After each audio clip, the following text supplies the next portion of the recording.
Kau mungkin tak percaya, tapi Penang sebenarnya tak pernah dilepaskan oleh Kedah. Dalam sejarah, ada benda yang orang jarang cerita. Ramai ingat British ambil Pulau Pinang. Tapi kebenaran dia, British hanya sewa. Tahun 1786, Sultan Kedah setuju menyerahkan Penang bukan sebagai hadiah, tapi sebagai perjanjian perlindungan. British janji kalau Siam serang, Kedah dilindungi. Tapi bila serangan itu datang, British hanya diam. Sultan Kedah cuba ambil balik tanah sendiri. Tapi kuasa Inggeris terlalu kuat masa itu. Dan ini bahagian paling ramai tak tahu. Penang dan seberang perai terus berada bawah perjanjian sewa.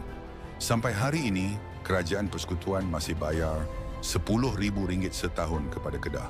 Itu tanda hak Kedah tak pernah hilang, hanya dipinjamkan. Sejarah yang tak pernah padam. Kalau kau orang Malaysia, kisah ni wajib kau tahu. Tekan hati dan follow untuk kisah sejarah Melayu yang orang jarang berani cerita.